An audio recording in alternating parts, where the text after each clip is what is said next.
Hello everyone and welcome to this video lecture.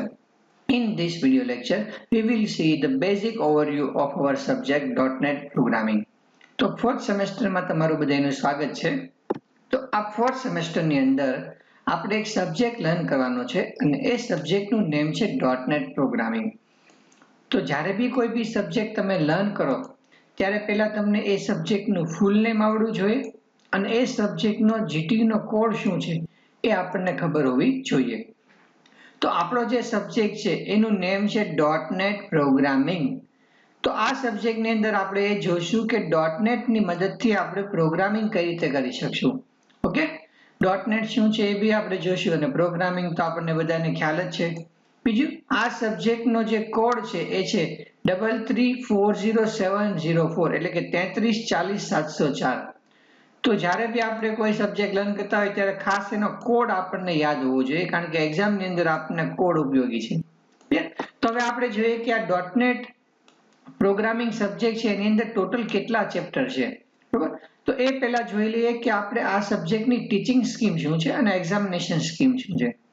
તો GTU ની જે આ સિલેબસ છે એ સિલેબસ પ્રમાણે આપણને ટોટલ કેટલા લેક્ચર છે તો કે 3 લેક્ચર્સ પ્રોવાઈડ કરવામાં આવેલા છે અને પ્રેક્ટિકલ માટે આપણને 4 અવર્સ પ્રોવાઈડ કરવામાં આવે છે. અહીં જો લેક્ચર છે એ 3 છે અને પ્રેક્ટિકલ ની અવર કેટલી છે 4. એનો મતલબ કે એક વીકની અંદર તમારે જ્યારે આપણે રેગ્યુલર કોલેજ સ્ટાર્ટ થશે ત્યારે 2 લેબ આવશે.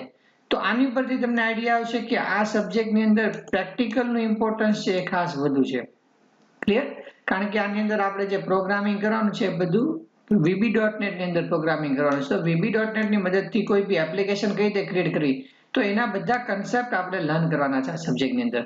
ઓકે, તો 4+3 એટલે 7 ક્રેડિટનો સબ્જેક્ટ છે. એનો મતલબ કે આ તમારી માટે બહુ ઇમ્પોર્ટન્ટ સબ્જેક્ટ છે, બરોબર? જો આની અંદર તમારો સ્કોર વધુ આવશે તો તમારું રિઝલ્ટ છે ઓટોમેટિક ઇમ્પ્રુવ થવાનું છે. ક્લિયર? બાકી આ તો આપણને ખ્યાલ જ છે કે 7 ક્રેડિટ છે એટલે 200 માર્ક્સનો સબ્જેક્ટ છે.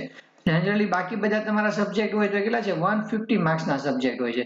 જ્યારે આ કેટલા છે 200 માર્ક્સનો સબ્જેક્ટ છે. એનો મતલબ કે 70 માર્ક્સની તમારી GTU ની એક્ઝામ હોય છે, 30 માર્ક્સની આપણી જે ઇન્ટરનલ એક્ઝામ હોય છે એટલે 70 + 30 એટલે કેટલા થઈ ગયા તો કે 100 થઈ ગયા. 40 માર્ક્સના તમારા એન્ડ સેમેસ્ટર એક્ઝામિનેશન હોય છે એટલે કે એન્ડ સેમેસ્ટર જે તમારા વાઇવા હોય છે એ અને 60 માર્ક્સની તમારી શું હોય છે તો કે પ્રોગ્રેસિવ એસેસમેન્ટ અથવા તો પ્રેક્ટિકલ એસેસમેન્ટ કે પ્રેક્ટિકલ એક્ઝામ હોય છે આપણે. તો આ બધાનો તમે ટોટલ કરશો તો તમારા ટોટલ કેટલા થઈ જશે તો કે 200 માર્ક્સ થઈ જશે. ક્લિયર? હવે જોઈએ કે આ સબ્જેક્ટની અંદર આપણે ટોટલ કેટલા ચેપ્ટર છે. તો આ સબ્જેક્ટની અંદર તમારે ટોટલ 1 2 3 4 અને 5 એટલે કે ટોટલ 5 ચેપ્ટર્સ છે. ઓકે, એટલે આખો તમારો સિલેબસ છે 5 ચેપ્ટરની અંદર ડિવાઈડ થયો છે. તો તમારું ફર્સ્ટ ચેપ્ટરનું નેમ શું છે તો કે introduction to Microsoft .NET framework. જો આપણા સબ્જેક્ટનું નામ જ .NET હતું એટલે આમાં બધે .NET આવવાનું છે. તો માઇક્રોસોફ્ટ .NET ફ્રેમવર્ક શું છે અને બેઝિક ફીચર્સ ઓફ VB.NET કે ભાઈ VB બેઝિક્સ ઓફ VB.NET કે VB.NET શું છે. તો .NET છે એ શું છે તો કે એક માઇક્રોસોફ્ટની પ્રોડક્ટ છે અને .NET શું છે તો કે .NET એક ટાઈપનું ફ્રેમવર્ક છે. ઓકે, એ ફ્રેમવર્કનો યુઝ કરીને આપણે શું કરી શકીએ તો કે એપ્લિકેશન બિલ્ડ કરી શકીએ, બરોબર? 2 ટાઈપની એપ્લિકેશન બિલ્ડ કરી શકીએ, વેબ એપ્લિકેશન બી બિલ્ડ કરી શકીએ અને ડેસ્કટોપ એપ્લિકેશન બી આપણે બિલ્ડ કરી શકીએ. તો .NET છે એ શું છે એ કોઈ એક લેંગ્વેજ નથી પણ એક આખું ફ્રેમવર્ક છે કે જેનો યુઝ કરીને આપણે શું કરશું એપ્લિકેશન ડેવલપ કરશું. આજે આપણું .NET ફ્રેમવર્ક છે એ શું કરશે તો કે મલ્ટિપલ લેંગ્વેજ સપોર્ટ કરતું છે. એ મલ્ટિપલ લેંગ્વેજમાંથી આપણે એક લેંગ્વેજ ભણવાની છે એ છે VB.NET. એ તો ઘણી બધી લેંગ્વેજ સપોર્ટ કરે છે. VB.NET છે, ASP.NET છે, C# છે, F# છે, J# છે, ઘણી બધી લેંગ્વેજ સપોર્ટ કરે છે. આગળ આપણે જોશું.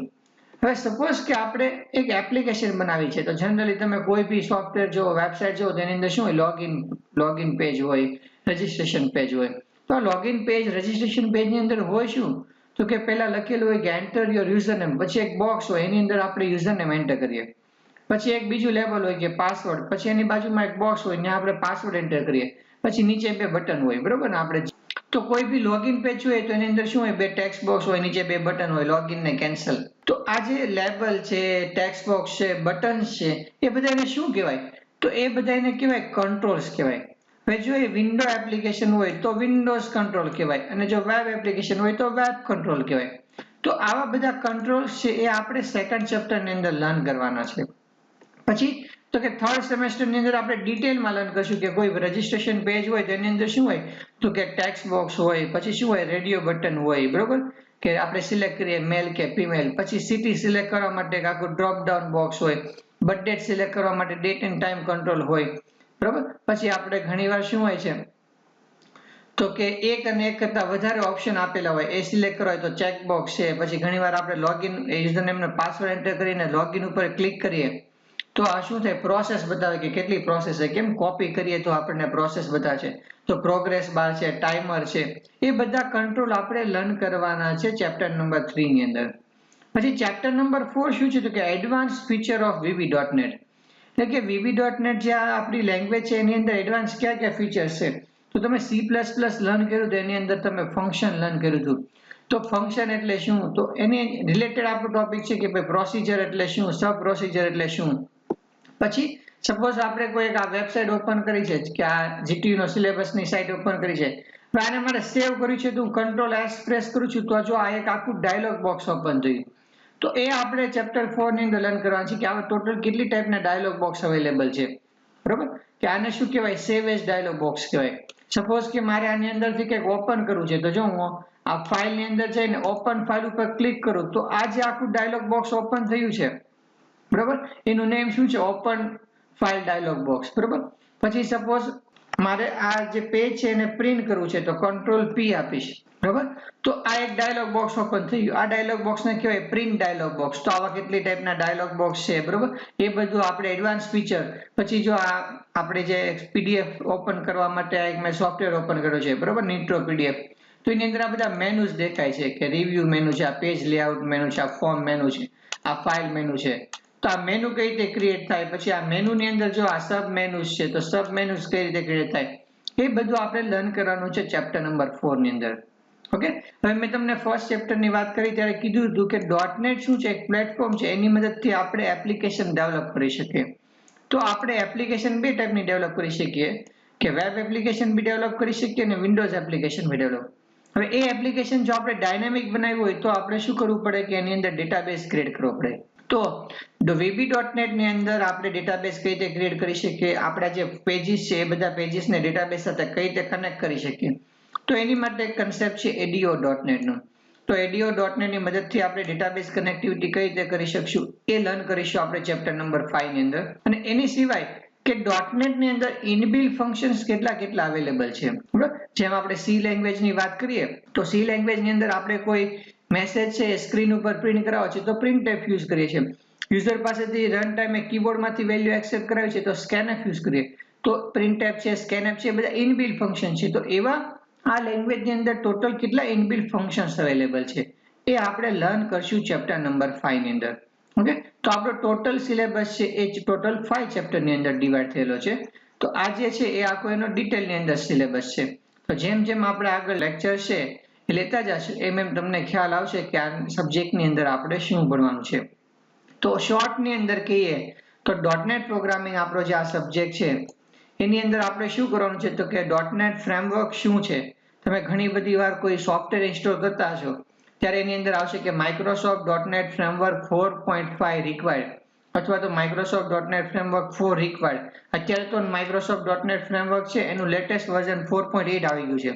તો આવી એરર તમે ઘણી વાર જોશે, કોઈ ગેમ ઇન્સ્ટોલ કરતી વખતે બી જોયું છે કે Microsoft.NET ફ્રેમવર્ક 4 રિક્વાયર્ડ કે 4.5 રિક્વાયર્ડ. તો આપણે આ સબ્જેક્ટ ની અંદર .NET ફ્રેમવર્ક લર્ન કરવાના છીએ. પછી .NET ફ્રેમવર્ક છે મલ્ટિપલ લેંગ્વેજ સપોર્ટ કરે છે, તો એમાંથી એક જે લેંગ્વેજ છે VB.NET, બરોબર. આપણે કઈ લેંગ્વેજ લર્ન કરવાની છે તો કે આ જે VB.NET છે એ લર્ન કરવાની છે. તો VB ની અંદર વેરિયેબલ કઈ રીતે ડિક્લેર થાય, ડેટા ટાઈપ કેટલી છે, ફોર લૂપ કઈ રીતે યુઝ થાય, while લૂપ કઈ રીતે યુઝ થાય, એ બધું જ આપણે ફર્સ્ટ ચેપ્ટર થી સ્ટાર્ટ કરી અને આપણે લર્ન કરવાના છે. પછી Windows form, working with form chapter number 2 કે ફોર્મ કઈ રીતે ક્રિએટ થાય, ફોર્મની પ્રોપર્ટી કેવી હોય, લોગિન ફોર્મ બનાવવું છે, રજિસ્ટ્રેશન ફોર્મ બનાવવું છે, એની અંદર ટેક્સ્ટ બોક્સ મૂકવું છે, ચેક બોક્સ મૂકવા છે, રેડિયો બટન મૂકવા છે, તો એ બધું ચેપ્ટર 2 ની અંદર લર્ન કરશું. એડવાન્સ આપણે કન્સેપ્ટ મૂકવા છે કે ભાઈ ડેટ એન્ડ ટાઈમ પિકર મૂકવું છે, લેબલ મૂકવું છે, ચેકબોક્સ લિસ્ટ મૂકવું છે, સ્ક્રોલ બાર મૂકવું છે, જો આવું સ્ક્રોલ બાર કઈ રીતે આવે તો એ બધું આપણે ચેપ્ટર 3 માં લર્ન કરશું. પ્રોસિજર કઈ રીતે બનાવી, ફંક્શન કઈ રીતે બનાવવા, call by value, call by reference, એ બધું પ્રોગ્રામિંગ, વીબી પ્રોગ્રામિંગ ની અંદર કઈ રીતે કરવું, પછી જે ડાયલોગ બોક્સ કીધા એ બધું ચેપ્ટર 4 માં આવશે.